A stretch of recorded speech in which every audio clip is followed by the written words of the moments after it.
Luis Alberto Salgado es un abogado que ha sido importante funcionario del Estado, ha desempeñado el cargo de procurador supranacional ante la OEA y otros organismos internacionales, y actualmente es líder del Partido del Pueblo, un partido que ha formado él con ex militantes apristas de viejo, intermedio, digamos, no tan veteranos, ¿no?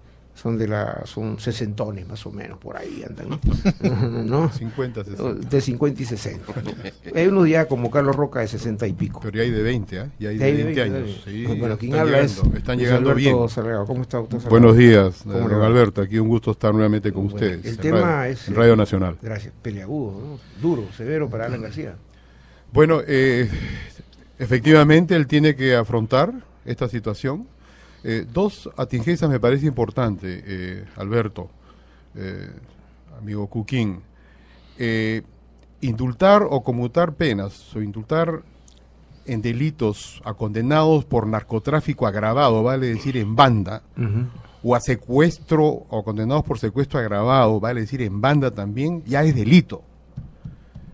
Esa comisión de gracias, ese Ministerio de Justicia, esas resoluciones supremas violaban la ley.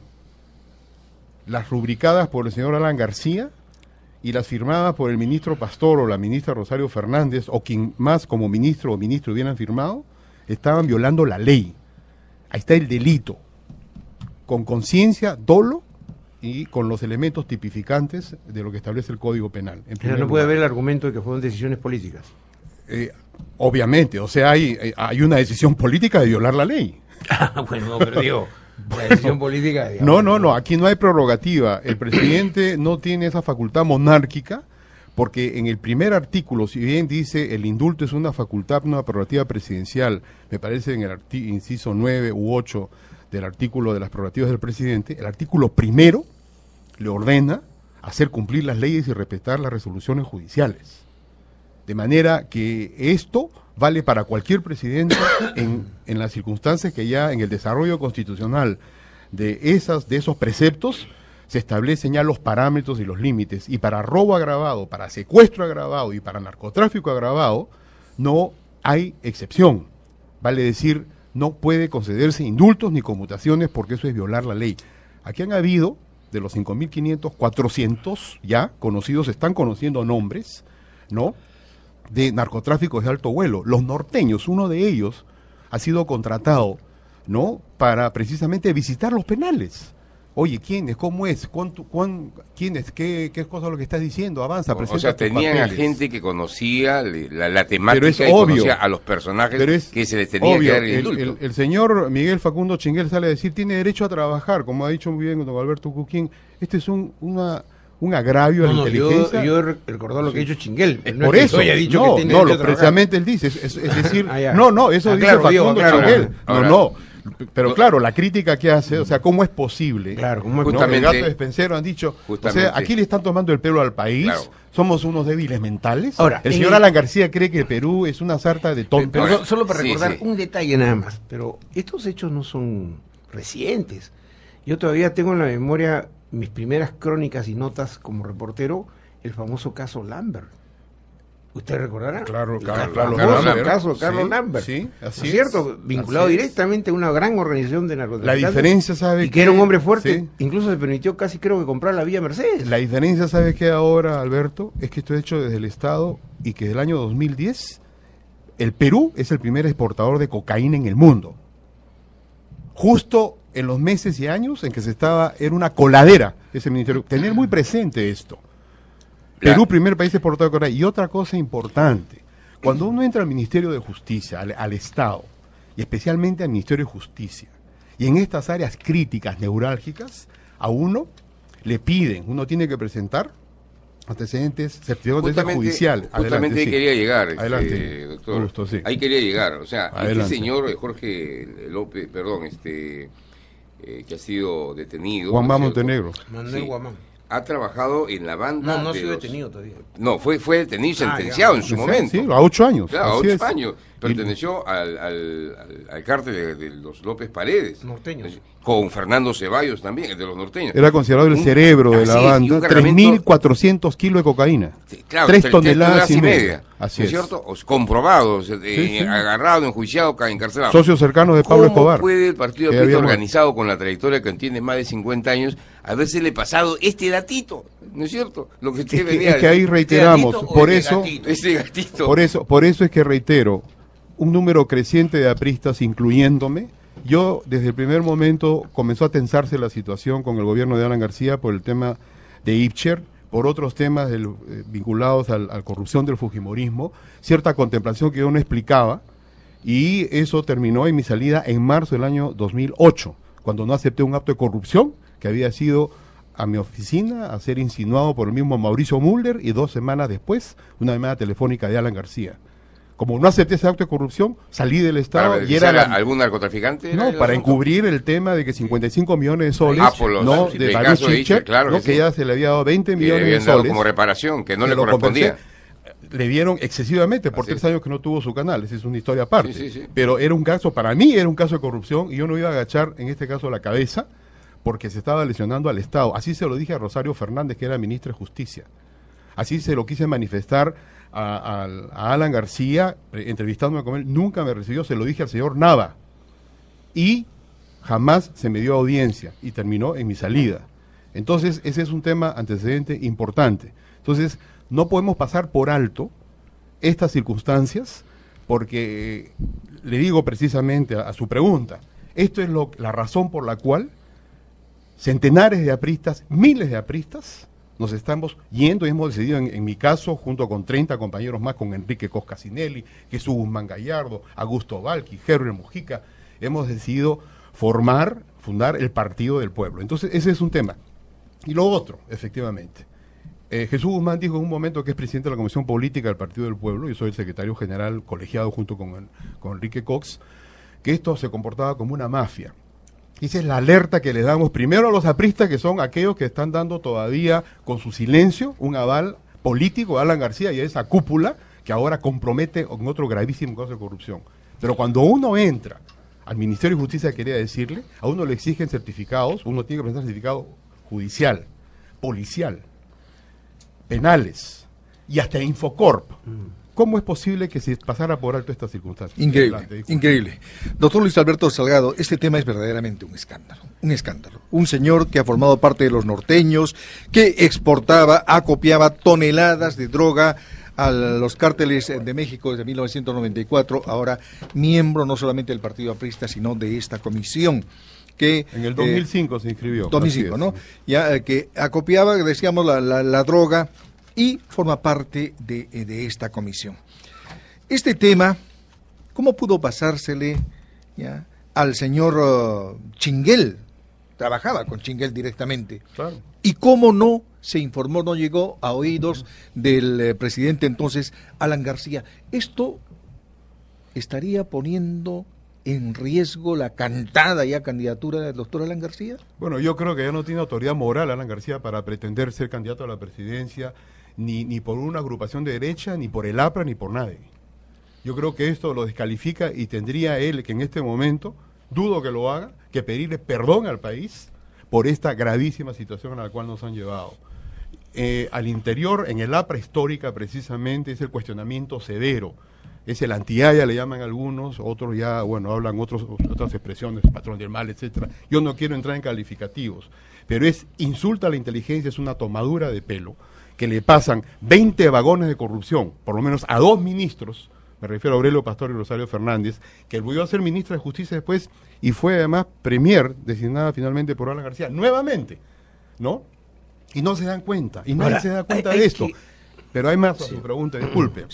Noelia Gómez es una empleada, creo que ya salió, que era secretaria técnica de esta comisión de gracias presidenciales. Y a ella llegó esa información y la puso en conocimiento. No hicieron nada. Bueno, pero hay que mencionar, queridos amigos, que este es un tema que ya se había soltado a la prensa de los indultos irregulares, y el primero que lo soltó fue Heriberto Benítez. ¿Recordarás? Sí. Que fue el primero que dijo, y que le vino un cargamontón, no de todos los apristas, en el Congreso y fuera contra Benítez, al punto que Benítez incluso denunció que lo estaban tratando de perseguirlo, ¿no es cierto?, de la policía y qué sé yo. Disculpe, yo se lo dije a la revista Caretas en el año 2011, 2012. Pero Benítez al comienzo del gobierno, de este gobierno empezó hace 2 años más o menos a decir exactamente, ¿no? Entonces coincidimos con Heriberto Benítez. Ahora bien, ¿qué debe hacer la justicia ahora? Porque vemos que en muchos de estos casos se denuncia, pasa el tiempo y se desinfla. Son 400 casos por lo menos que habría que ver aquí. Cuando Alan García dice, yo personalmente he revisado 5.500 de los casos de conmutación e indulto, claro, él al momento que hace esa declaración no había previsto lo que el comercio iba a publicar a los pocos días. No contaba con eso. No contaba con la astucia del comercio. Contaba con el silencio. ¿No es cierto? Efectivamente. Entonces, ahora se le complica el escenario. Porque ¿cómo vas a justificar que él mismo, porque él dijo, yo los he revisado, él no dijo, no, otros han revisado, no, yo revisé lo que me alcanzaron, lo revisé personalmente 1 a 1. Esto lo dijo en la televisión. Además ha puesto sus manos al fuego, ha dicho que el señor Facundo Chinguel es hombre probo. Que también lo dijo antes de que se conociera este tema de Guamán. Pues bien, ¿qué va a pasar ahora? ¿Quién va a investigar? Porque yo no sé hasta qué punto, ¿no? O sea, aquí hay un tema de fondo, don Alberto, usted ha tocado un tema clave, muy puntual, colegas que están en la mesa. Yo ya he dicho, en este momento, la institución titular de la acción penal es la Fiscalía de la Nación. Y en este momento el fiscal de la Nación, el doctor Peláez Bardales, no le da ninguna garantía al país porque ha archivado todos y cada uno de los casos grandes vinculados a casos de corrupción del gobierno de Alan García. Aquí hay un malentendido de familia aprista, etcétera. El caso de los pero hay colegios apristas y apristas, ¿no? Colegios emblemáticos, Estadio Nacional, con fe de ratas, se amplía por 208 millones de soles para el Estadio Nacional, ¿no? Sin ningún control, ni monitoreo, ni nada, y el señor Peláez Bardales lo archiva. Archiva el caso de BTR. Ha archivado una serie de temas neurálgicos y claves donde cualquier fiscal normal hubiera iniciado una acción y emitió un dictamen acusatorio. Pero este fiscal, aquí hay un tema gravísimo. no es aprista, ¿no? Pero sí un hermano de él. Bueno, pero es de familia, pero va más allá de ello. Vamos al comportamiento. En este momento yo creo que ya debe estarse contemplando la conducta funcional del señor Peláez Bardales, fiscal de la Nación, porque es gravísimo que en sus manos esté la decisión, por ejemplo, de archivar todo esto y que quede en nada. Porque la comisión que preside Sergio Tejada, para comenzar, esto debió nacer del mismo Ministerio de Justicia. Lo conversé con Juan Jiménez en su momento, se lo dije a Francisco Eguren, que estuvo 4 o 5 meses de ministro de Justicia. Se lo dije a Jiménez, yo salí ya en mayo, luego de la tensión que se produjo, respecto de estos indultos, respecto del tema Ixcher, del tema de otros casos gravísimos, simplemente se dejó que pasara. Pero la comisión que preside Sergio Tejada, de 1 año y con todo este esfuerzo, puede terminar perfectamente en la nada, si es que el fiscal de la Nación emite una resolución diciendo no hay mérito para abrir acusación ni para denunciar. ¿Cuál es la garantía entonces del pueblo que ve estos casos de corrupción, se indigna y al final, como dice usted, estos casos que ha cerrado el fiscal tiene que haber un movimiento, una reacción de la ciudadanía, de los medios de prensa que no se venden ni se alquilan, de los periodistas que tienen dignidad, de la sociedad civil, de los partidos políticos que no se entregan al narcotráfico, ¿no? Sí, adelante. Lo que pasa es que lamentablemente un sector de la prensa no da mucha bola, digamos, a este tipo de cosas. Están enfrascados en otros temas, como lo acaba de referir Alfonso García Miró. Hay preocupación por esto, porque no se tratan los temas puntuales en un país en crecimiento. Los temas que usted acaba de decir, que ha archivado el señor, como los colegios emblemáticos, el Estadio Nacional, donde las evidencias estaban ahí, ¿quién nos garantiza que este tema también quede igual que los otros? Precisamente estamos en momentos muy críticos donde las bases mismas de la nación, del Estado peruano, están gravemente resquebrajándose. Esto es lo que acerca. Si ya el Perú, algunos dicen es un narcoestado. Para comenzar, somos primer país exportador de cocaína y estamos descubriendo todo esto. Que han tenido que pasar una comisión del Congreso, no del mismo Poder Ejecutivo, cuidado, del Congreso, con presión de cierta prensa digna, para que esto salga. Entonces, este es el tipo de situaciones donde las sociedades tienen que reaccionar. No sé si toma de la Bastilla, una revolución pacífica, pero tiene que haber un nivel de reacción fuerte, drástico y en relación y en proporción a la gravedad de la situación, Augusto. Doctor Salgado, Ya el procurador anticorrupción Julio Arbizu se ha pronunciado, ha manifestado que este caso va a ser denunciado ante el Ministerio Público, pero con los antecedentes que usted nos da, Estadio Nacional, colegios emblemáticos, es un tema que BTR podría caer en saco Dirandro, roto. los cassettes que se perdieron y terminaron en manos del jefe de la policía de la Dirandro en ese momento, que no le correspondía, y a ese señor lo hacen ministro del Interior, el señor Oscar Hidalgo, ¿no? El señor Alan García. Entonces, y con todos esos elementos, todo eso lo ha ido archivando el señor Peláez Bernales. Entonces, ¿esta denuncia podría caer en saco roto? Puede caer en saco roto si es que no hay una reacción de la sociedad civil, de las autoridades que corresponden, de presión fuerte de la ciudadanía, de los periodistas que no se casan ni con la corrupción ni con el narcotráfico. Esta es una situación donde se pone a prueba la fibra real de una sociedad y de un Estado. Y si esto no se corrige y no reaccionamos, el Perú se encamina a lo que se llama el punto de vista de la ciencia política, a un Estado fallido. Y Estado fallido he conocido varios como funcionarios de Naciones Unidas, ¿no? En Camboya y en Mozambique. Brevemente, luego de todo esto, ¿cuál es el futuro político del APRA? Bueno, el APRA, he dicho, es mucho más grande que el PAP. Nosotros estamos en el APRA histórica, pero fuera y en este momento en contra ya muy decididamente de la actual cúpula del PAP, que ha llevado al APRA la derrota, o al PAP a la derrota, la debacle moral. Son 350.000 militantes, ojo, que están mutis, no dicen nada. Pero fueron eliminados 200.000, entre los cuales hay precisamente miles que están indignados con mucho más fuerza que aquellos que están mutis y en este momento no dicen nada aparentemente, ¿no? Hay que mencionar que nuestra productora Meche Jara ayer habló con varios dirigentes apristas, Mercedes Cabanillas, el exministro Víctor García Toma, llamó a Jorge del Castillo, a Óscar Quesada, es decir, llamamos a todos para que vinieran hoy. Todos tenían que dictar clases. ¿Clase de qué? No sé, pero dijeron, estamos dictando clases. Cuidado los alumnos, ¿no?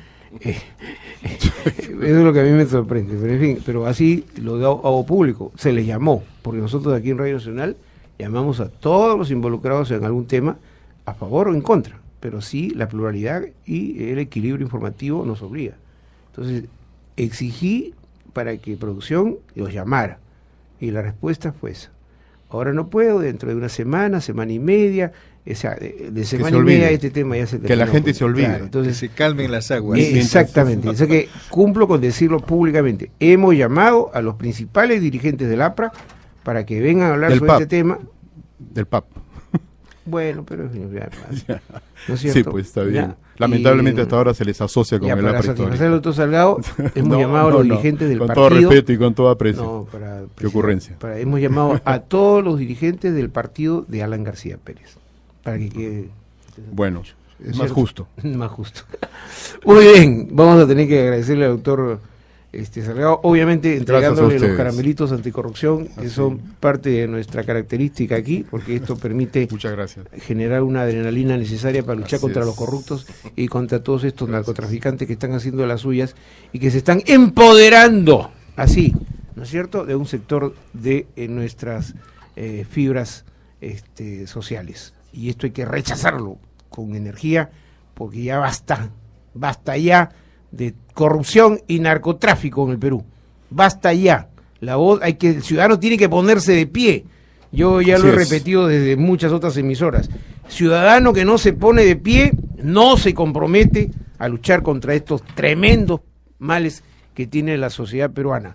Narcotráfico, corrupción, contrabando, subversión o terrorismo, que esto es lo que hay que combatir para darle viabilidad y gobernabilidad a un país como el Perú, que es un país grande, que es un país poderoso, que tiene enormes fortalezas, pero que a veces ahí están los que andan petardeando permanentemente nuestra democracia y nuestro futuro.